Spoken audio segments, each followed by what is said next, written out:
구경에서 관계로 예수님을 만난다는 것. 저는 오늘 이 제목으로 여러분과 예수님을 인격적으로 만나는 것이 무엇인지 한번 생각해 보도록 하겠습니다. 제가 한 가지 얘기를 설교를 하면서 하고 싶은 게 있어요. 제가 아들이 하나 있습니다. 그 무섭다는 중학교 2학년 아들이 한 명 있습니다. 키는 저보다 훨씬 크고요. 힘도 세져서 더 이상 제가 어떻게 하지 못하는 너무나 귀하고 소중한 아들이 있습니다. 근데 제 아들 준이는 주일 새벽마다 일찍 일어나서 교회에 갑니다. 물론 엄마가 깨워주긴 하는데요. 그래도 불평뿐만 없이 교회에 갑니다. 여러분들도 청소년 시절과 청년 시절을 겪어와서 아시겠지만 주말 아침에 일찍 일어나는 게 쉽지 않잖아요. 그렇죠? 늦잠도 자고 싶고 피곤해 지쳐서 좀 쉬고 싶기도 하고 침대에 뒹굴뒹굴 그러고 싶을 텐데 우리 아들은 주일 새벽 그 아침만 아무 불평 없이 일어나서 준비하고 교회에 갑니다. 교회에 가는 그 아들이 참 제 눈에는 되게 대견하고 이뻐 보였어요. 그래서 제가 우리 아들은 새벽같이 교회 가기 때문에 종종 주일 아침에 교회까지 제가 차로 라이딩을 해주곤 합니다. 어느 주일 아침이었어요. 제가 아들을 데리고 교회를 향하는 길에 뒷좌석에 조용히 앉아있는 아들을 가만히 봤어요. 새벽 공기, 아직 어두컴컴한 그 새벽을 가르면서 교회 가고 있는 아들의 모습이 그날따라 더 사랑스럽고 이뻐 보였던 거예요. 차 안에서 이런저런 얘기를 나누죠. 근데 돌아오는 답은 없죠. 저만 계속 얘기하죠. 근데 제가 마음속에 있는 하나의 질문을 조금 어렵게 아들에게 꺼냈어요. 준아, 아빠가 너 수련회 다녀와서 준이야, 예수님을 인격적으로 만났니? 라고 한번 물어봤었잖아. 근데 그거 외에 아빠가 자주 너한테 너는 목사 아들이니까 이렇게 살아야 돼. 너는 목사 아들이니까 저렇게 살아야 돼. 그리고 너 꼭 교회에 빠지지 말고 예수님 만나야 돼. 이렇게 막 강요하지 않는 이유를 아니? 라고 물어봤어요. 근데 갑자기 아들이 딴청하고 있다가 그 질문을 하니까 저를 의아하다는 듯이 쳐다보는 거예요. 그러면서 아니, 글쎄, 나 잘 모르겠는데? 라고 저한테 얘기하는 거예요. 근데 제가 마음속에 있는 얘기를 그때 아들에게 조금 운전대를 잡고서 앞을 보면서 얘기했어요. 아빠는 아빠 때문에 준이가 억지로 예수님을 찾고 억지로 예수님을 만나는 게 싫다? 목사인 아빠 때문에 아빠의 신앙을 따라가는 것도 그렇고 주변의 시선이 너는 목사 아들이니까 라는 것에 떠밀려가지고 그냥 신용만 하는 예수님의 제자인 척하는 예수님을 만난 척하는 그런 게 싫어. 아빠는 준이가 스스로 너의 마음으로 하나님을 갈망하고 하나님을 깊이 만났으면 좋겠어 라고 제가 얘기를 했었어요. 근데 아들이 잘 듣고 있다가 갑자기 피 웃으면서 우리 아빠 되게 낭만적이네 그러는 거예요. 낭만 목사야 아주 이렇게 얘기를 해주는 거예요. 아들을 그렇게 교회에 데려다 주고 다시 돌아오면서 운전하면서 한편으로 되게 감동적이었어요. 아들이 제게 그렇게 반응해 준다는 게 감동적이었고 하나는 또 다른 생각이 되게 물밀듯이 몰려왔던 게 뭐냐면 제가 오늘교회 부천에 오면서 여러 분들을 만나게 됐는데 아침서부터 지금 이 시간까지 우리 예배에 1부서부터 4부 예배까지 당신의 자녀들을 데리고 오는 유치부서부터 지금 대학 청년부 예배까지 자녀들을 데리고 오는 부모님들을 많이 봤어요. 참 많이 계시는 것 같아요. 지금 이 자리에도 계실 수도 있을 것 같아요. 아마 이 자녀들이 하나님의 은혜를 받고 하나님의 사랑을 받고 하나님과 함께하기를 간절히 원하는 마음으로 아이들을 차로 데려다 주시거나 직접 데리고 손잡고 오시는 분들일 거예요. 그 부모님들의 마음이 어떨까요? 아마 저랑 크게 다르지 않을 것 같아요. 어쩌면 저보다는 더 애타고 더 안타까운 심정으로 자녀들을 바라보고 자녀들을 데리고 온 거일 수 있어요. 그 자녀들에게 억지로 출석부를 찍게 하듯이 교회로 데리고 온 것이 아닙니다. 그분들이 만난 예수 그리스도, 세상의 돈과 명예, 부, 그것으로 채울 수 없는 영원한 생명이신 예수님을 우리 자녀들도 만났으면 좋겠다라는 그런 간절한 마음으로, 정말 그 어떠한 것보다 더 거룩하고 소중하고 눈물겨운 기도와 바람으로 당신들의 자녀를 교회로 데리고 오셨을 거예요. 오늘 혹시 이 자리에 부모님의 권유로 나오신 청년들이 있다면 여러분들을 이 예배의 자리, 이 예배의 문턱까지 데려오신 여러분들의 그 부모님들의 헌신과 그 눈물의 기도를 여러분들이 꼭 기억하시고 그것을 값싸게 가볍게 여기지 마시고 감사하셨으면 좋겠습니다. 그런데 사랑하는 우리 청년 여러분, 부모님의 그 크신 사랑과 기도가 우리를 예배당 문 앞까지 데려다 줄 수는 있어요. 그런데 예수님과의 인격적인 관계를 맺는 것은 부모님이 대신할 수 없어요. 신앙은 이렇게 대물림 된다거나 유전되는 건 아닌 것 같아요. 신앙은 부모님과 관계없이 본인이 직접 자신의 하나님을 만나는 것이고 스스로의 마음의 문을 열고 하나님을 인격적으로 1대1적으로 모셔드리는 결단이 필요한 것입니다. 오늘 우리가 함께 읽은 19장 말씀에는 우리와 너무나 닮은 한 사람이 등장합니다. 바로 여리고의 세리장 삭개오입니다. 이 사람 역시 처음에는 예수님이 누군지 그냥 구경하고 싶어서 나무 위에 올라가서 예수님을 관찰한 방관자였을 거예요. 근데 그날 구경꾼으로 나무 위에 올라갔던 삭개오가 예수님과 결정적으로 1대1로 만나는, 인격적으로 깊게 만나는, 삶이 송두리째 바뀌어버리는 그런 거룩한 전환을 경험하게 됩니다. 오늘 이 시간 저는 여러분들에게 권면드리는 것이 부모님 뒤에 숨어서 혹은 다른 이들의 뒤에 숨어서 신앙생활을 하거나 아니면 종교적인 어떤 관성에 의해서 매주마다 교회 오기 때문에 관성에 의해서 교회에 오고 있는 분들이 있다면 지금 권면드리고 싶은 것은 여러분 그 구경하는 자리에서, 관망하는 자리에서 내려와서 살아계신 하나님을 인격적으로 모셔드리는 그런 참된 관계의 축복이 오늘 여러분의 예배 가운데 있기를 예수님의 이름으로 간절히 축원합니다. 오늘 본문 1절과 2절을 함께 보면 예수님께서 여리고로 들어가십니다. 여리고는 당시 팔레스타인 지역에서 되게 부유하고 번영했던 그런 경제적으로 상당히 물질적으로 풍요로웠던 도시였어요. 향유, 국경무역으로 엄청난 세금이 거치던 금융의 중심지라고 해요. 바로 그곳에 삭개오라는 인물이 살았는데 그 삭개오의 직업은 뭐다? 세리. 세리 중에 뭐다? 세리장이었다. 성경은 이렇게 두 가지로 이를 소개합니다. 첫째는 세리장, 그리고 둘째는 부자입니다. 세리장이나 부자라는 이 말은 지금의 말로 보면 부천시에 세무서장이 있는지 모르겠지만 부천시의 세무서장과 같은, 그리고 부자, 우리 부천시에 되게 높은 빌딩 있잖아요. 20 몇 층짜리 빌딩. 제가 한번 초대받아서 그 빌딩 꼭대기에 관람대라고 해야 되나? 관망대? 전망대에 올라갔는데 이 부천이 다 보이더라고요. 되게 비싼 아파트더라고요. 그 아파트 주민들만 이용할 수 있는, 우리 교회 장로님의 도움으로 들어가서 봤습니다. 네. 이 삭개오가 그런 부를 누리고 있던 사람이에요. 외제차를 지금으로 치면 타고 다닐 거고, 그리고 경제적인 자유를 완전히 조기 얻었던, 지금 영앤리치라는 말이 있는데 어떻게 보면 영앤리치의 삶을 살아가고 있었을 거예요. 그런데 이 삭개오가 누렸던 이 모든 부와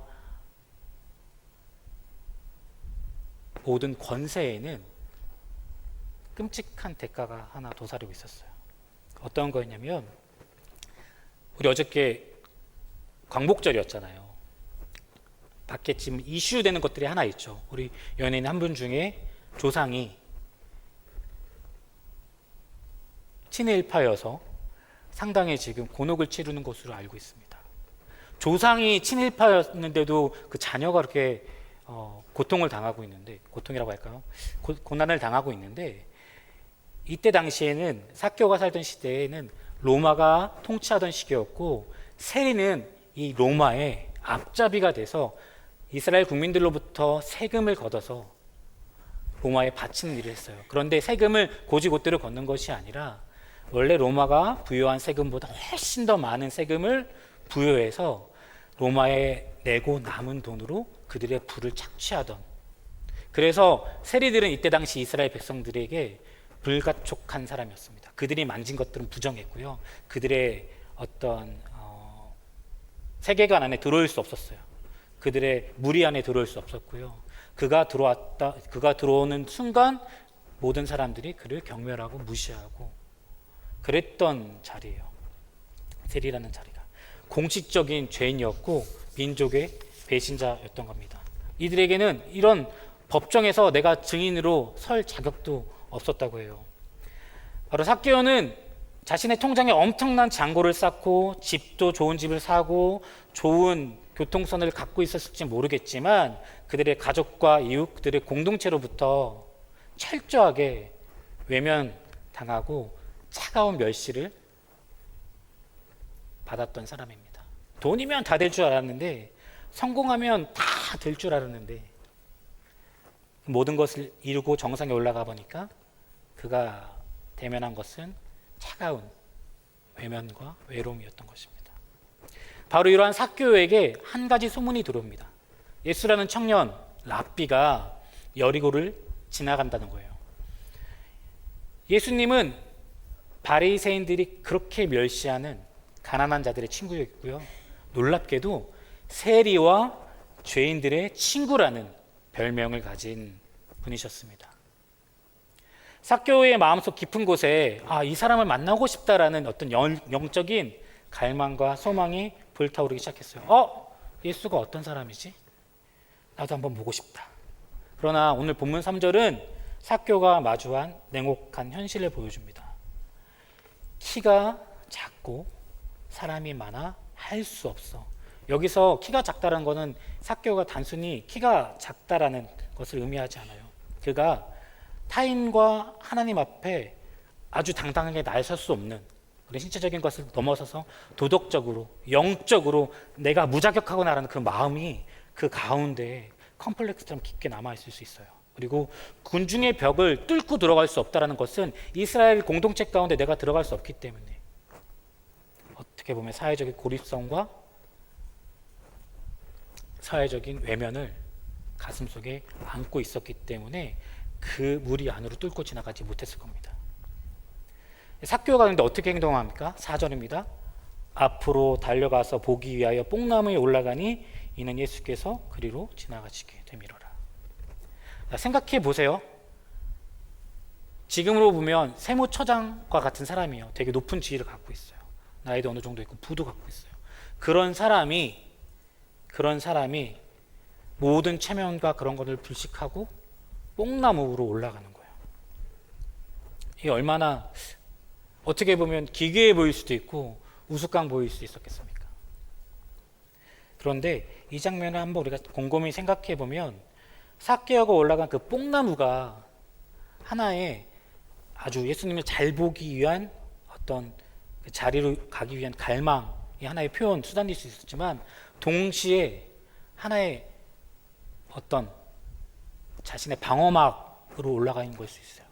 뭐냐면 뽕나무 잎이 되게, 뽕나무가 높이는 높지 않은데 잎이 되게 무성해요. 그래서 올라가면 성인 사람의 눈보다 조금 더 높은 눈에서 아래를 바라볼 수 있고요. 그리고 자신의 몸을 나뭇잎으로 숨길 수가 있었어요. 그러니까 이 사람은 이스라엘 백성들에게 철저히 외면받던 사람이었는데, 하지만 힘은 있었고, 그런데 그 나무에 올라가서 자기 자신을 안전하게 숨기고 자기가 궁금하고 영적으로 갈망한 예수님을 바라볼 자리를 바라보고 있었던 거죠. 여러분, 혹시 그 말 아세요? 성덕이라는 혹시 말씀하세요? 제가 최근에 짐 셀라 비움이라는 그 프로그램을 봤어요. 제가 거기 나오는 그 갑이란 연예인을 되게 좋아해요. 저랑 다른 면이 너무 많아서. 근데 이 친구가 어떤 유튜브에 나왔는데 크리스찬이더라고요. 그래서 제가 더 좋아하게 됐어요.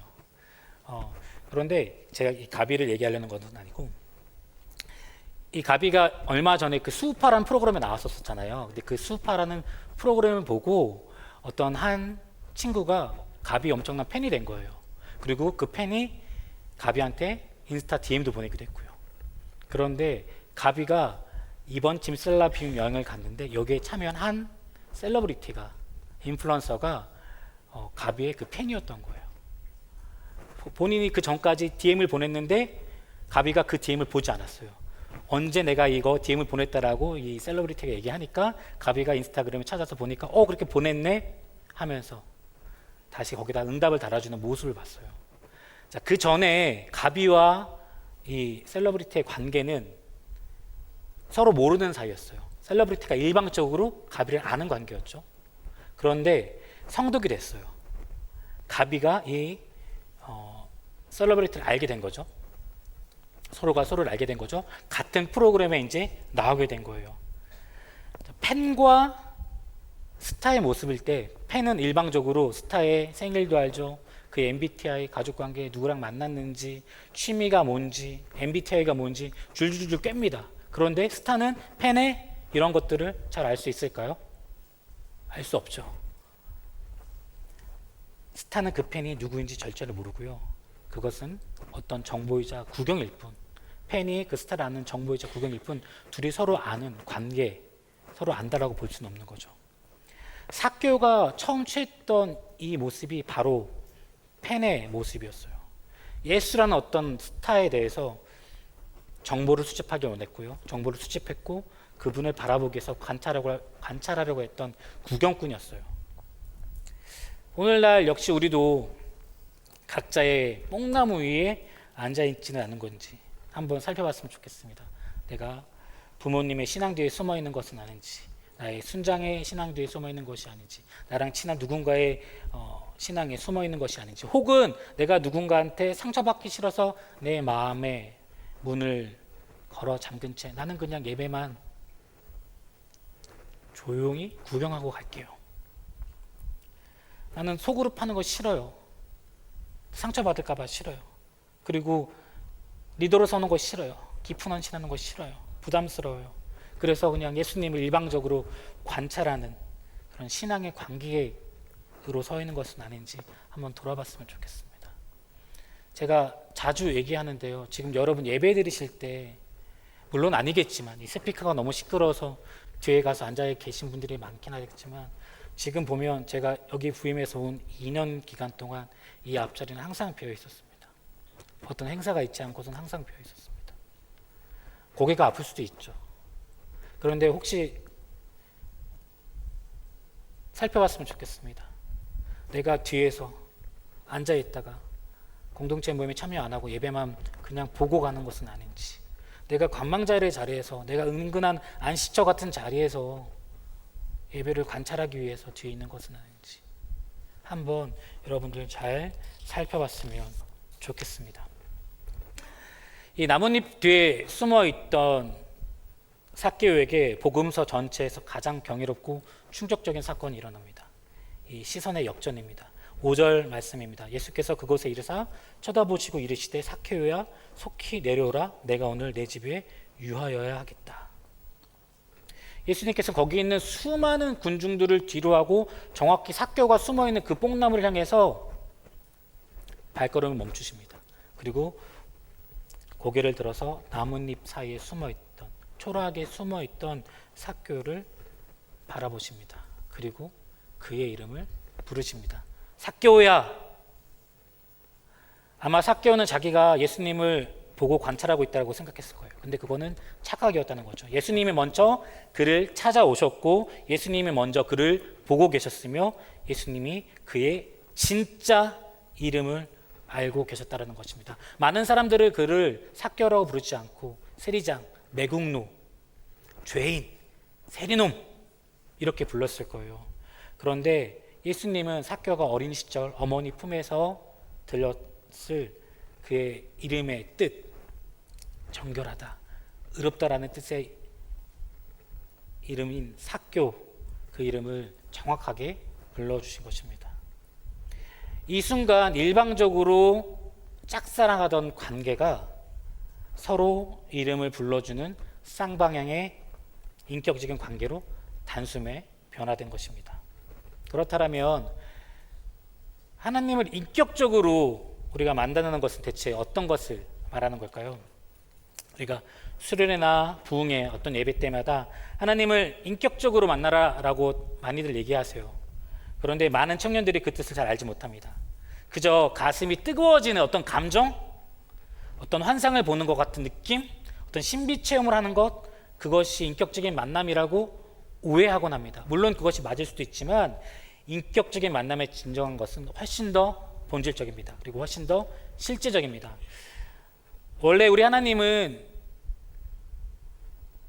정말 거룩하시고 모든 것에 초월해 계신 신격을 가지신 분이에요.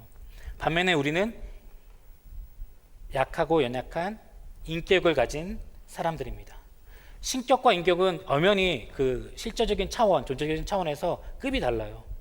다르기 때문에 피조물인 인간이 우리 스스로의 힘으로 결코 하나님을 만날 수도, 신격인 하나님을 만날 수도, 이해할 수도 없습니다. 그런데 우리 복음에 정말 신비로운 게 하나 있잖아요. 바로 이 신격이신 하나님이 인간의 몸을 입고 인격으로, 사람의 모습으로 이 땅 가운데 찾아오신 사건, 바로 성육신하신 이 사건이 바로 그것입니다. 예수 그리스도께서 우리가 똑같은 살과 피를 입고 이 땅에 오셨기 때문에 우리가 예수님과 인격과 인격으로 만날 수 있게 된 것입니다. 우리가 들을 수 있는 언어로 말씀하셨고요, 우리가 공감할 수 있는 감정으로 서로 우셨고, 인간과 인간이 눈을 마주치듯이 예수님도 우리의 눈을 마주치며 만나주고 계십니다.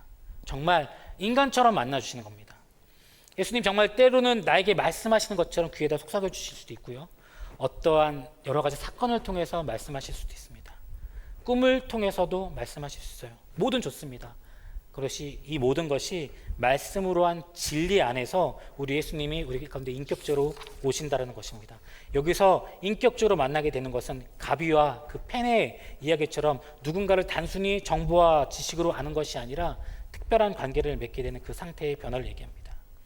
요한복음 17장 3절에 영생은 곧 유일하신 참 하나님과 그가 보내신 자 예수 그리스도를 아는 것이라고 말씀하고 있습니다.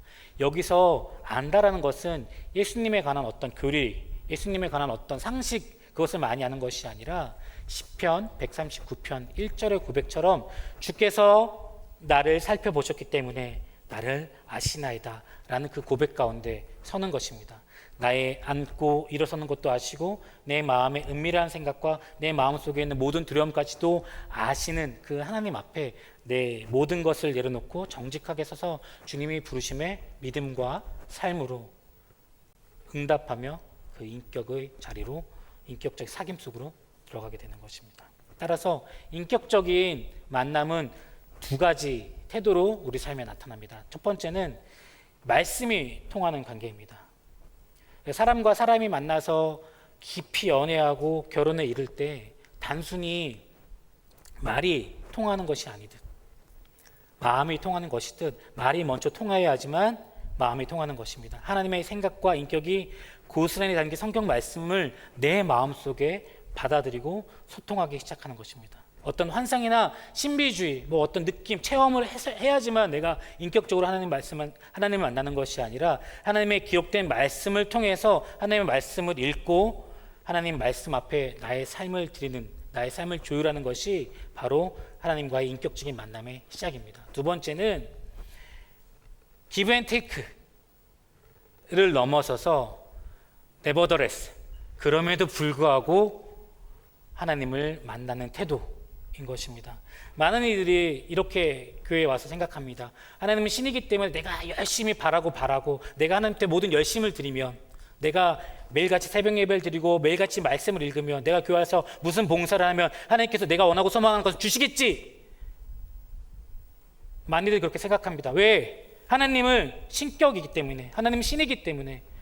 더 이상 그분과 나는 관계를 하는 것이 아니라 그분과 나는 급이 나눠져서 그분은 신이고 나는 인간이니까 내가 바라고 소망하는 것들을 내가 그분께 열심히 뭔가를 하면 하나님께서 내게 뭔가를 보상해 주시겠지. 기브앤테이크의 마음으로, 무속신학과 같은 마음으로, 샤머니즘으로 하나님께 나아가는 것입니다.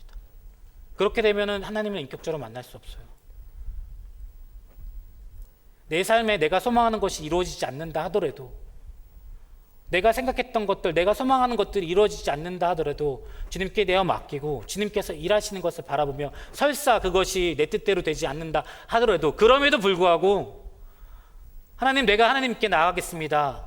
하나님, 저랑 만나주시니 감사합니다. 내 뜻대로 되지 않지만 하나님이 저의 친구가 되어주셔서, 저의 아버지가 되어주셔서, 저의 신랑이 되어주셔서 제 삶을 책임져 주실 것을 믿습니다. 내가 생각하는 것을 해주는 그런 신이 아니라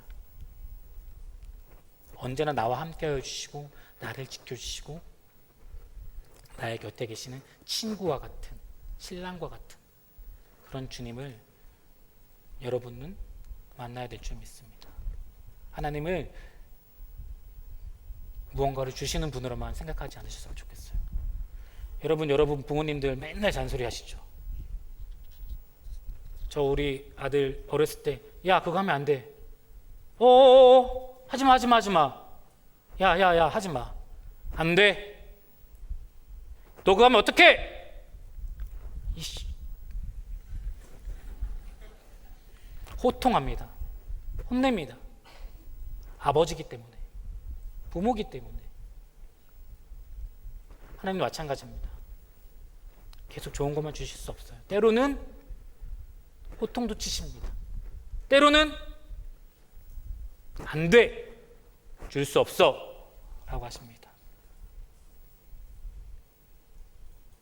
물론 하나님 더 좋은 것을 주시려고 예비하고 계십니다.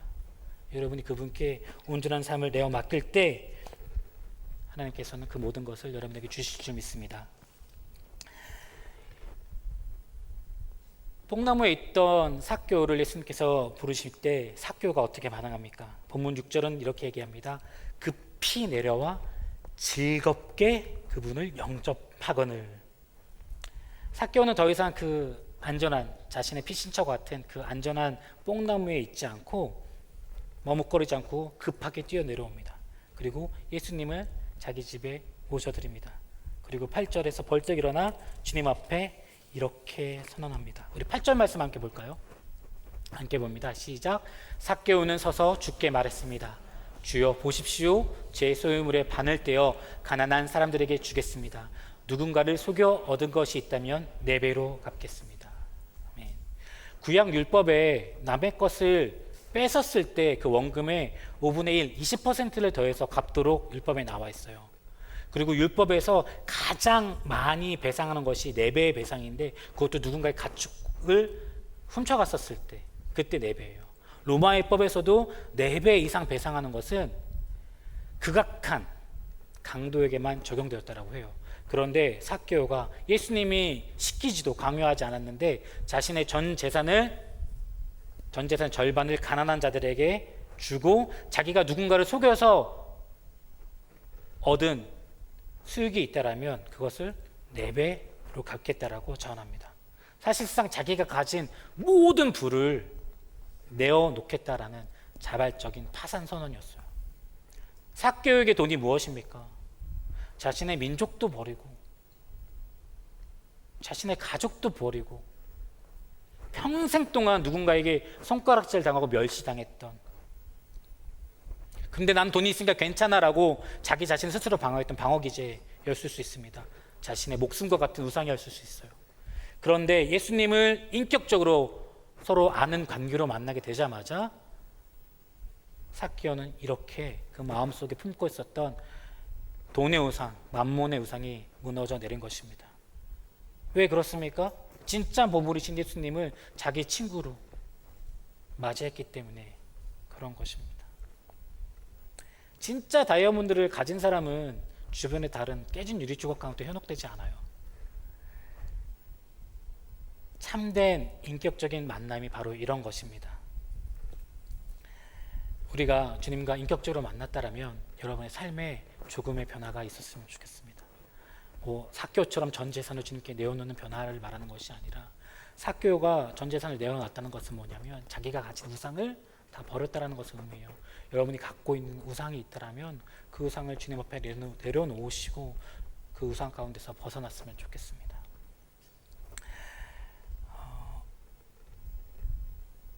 사랑하는 우리 드림플러스 여러분, 요한계시록 3장 20절 말씀에 이렇게 기록되어 있어요. 보라, 내가 문 앞에 서서 두드리니 누구든지 내 음성을 듣고 문을 열면 내가 들어가서 그와 함께 먹고 그는 나와 함께 먹을 것이다. 하나님, 내가 하나님 앞에 나아갈 수 있을까요? 라고 생각할 수 있어요. 왜냐하면 난 너무 더럽거든. 교회에 와서 주일날마다 이렇게 예배를 드리는데 교회를 나가자마자 난 죄를 짓거든. 그렇지 않나요? 목사인 저도 그래요. 저도 교회 문을 나서잖아요. 여기선 어쩔 수 없이 거룩한 척 하죠. 여러분 앞에서 좋은 목사인 척 해요. 좋은 목사이고 싶어서 좋은 목사인 척을 합니다. 막 어떨 때는 우리 지체들이 막 되게 화나게 할 때가 있어요. 저도 인격적으로 마음이 상하죠. 한데 진짜 때리고 싶은 마음도 생겨요. 속으로 욕할 때도 있습니다, 간혹. 그렇게 죄를 져요. 목사인 저도요. 근데 여러분들 주님 앞에서 깨끗하십니까? 근데 그런 스스로를 정죄하는 마음이 예수님께 나아가는 것을 막아서는 안 돼요. 우리는 연약하기 때문에 매일같이 죄를 져요. 안 질 수 없잖아요. 그렇죠? 난 정말 정결해라고 말씀하시는 분 계시나요? 조금 더 깨끗한 쓰레기일 뿐이에요. 솔직히 말씀드리면. 그렇지 않습니까? 그런데 오늘 계시록 3장 20절 말씀에 네가 떳떳하지 못해도 괜찮아. 내가 너의 마음 문 밖에 서서 두드리고 있어. 너 그냥 그 상태 그대로 내게 오면 돼. 라고 예수님 말씀하고 계십니다. 예수님께서 문 밖에 서서 그 문을, 우리의 마음의 문을 그냥 발컥 하고 들어오시는 게 아니에요. 되게 정중하고 되게 나이스하게 문 밖에 서서 두드리고 계신다는 것입니다. 그럼 우리가 우리 죄악 때문에, 우리의 부족함 때문에, 삭개오가 갖고 있었던 이런 컴플렉스 때문에 주님이 부르시는 그 음성에 반응 안 하고 있을 겁니까? 계속 뽕나무 잎에 숨어서 관망대로 있을 것입니까? 문을 열어야죠. 예수님께서 말씀하십니다. 내가 문 밖에 서서 두드리노니 너 응답해라. 문 열고 나와라 라고 예수님 말씀하고 계시는 것입니다.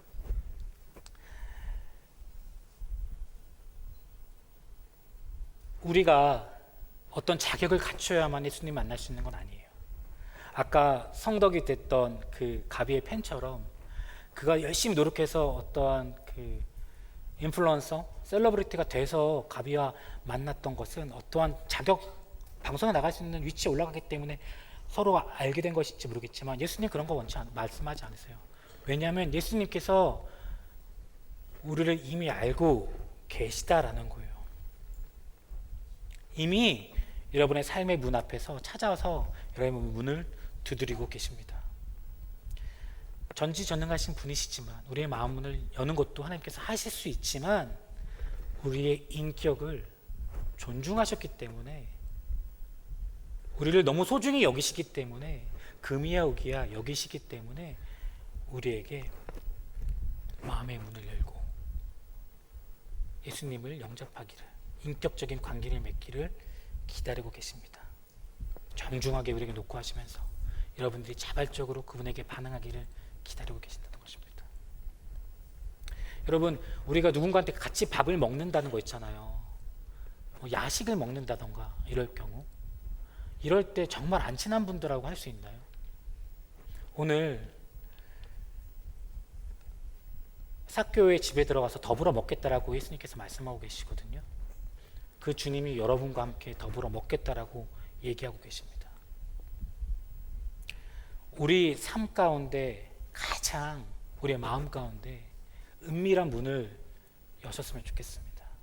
그렇게 주님 앞에 그 마음의 문을 여시고 주님과 인격적인 관계를 맺으셨으면 좋겠습니다. 오늘 이렇게 많이 모여있는 한 260명 정도 모여 있는 이 예배당 여러분들에게 예수님께서 말씀하고 계십니다. 여러분들의 이름을 지금 불러주고 계십니다. 사랑하는 아들아, 사랑하는 내 딸아, 사랑하는 재원아 부르고 계십니다. 사랑하는 혜원아 라고 부르고 계십니다. 너 거기서 내려올래? 그리고 나랑 같이 인격적인 교제를 하지 않을래? 라고 예수님 말씀하고 계십니다. 만약에 여러분들 혹시라도 관람하는 자리에만, 관찰하는 자리, 예배를 드리러 오는 것이 아니라, 예배 속에 하나님 만나러 오신 것이 아니라 예배를 보러 오셨던 분이 있다면 그 관망하는 자리, 관찰하는 자리에서 내려오셔서 더 이상 구경꾼으로 계시지 마시고 그분과 깊은 관계를 맺는 그 자리로 나아가셨으면 좋겠습니다. 그 생명의 자리에 여러분들이 모두 있었으면 좋겠습니다. 그 기쁨의 자리에 우리 드림 플러스 청년들 그리고 우리 귀한 성도님들에게 그 삶 속에 가득히 넘쳤으면 좋겠습니다. 우리 함께 찬양하겠습니다.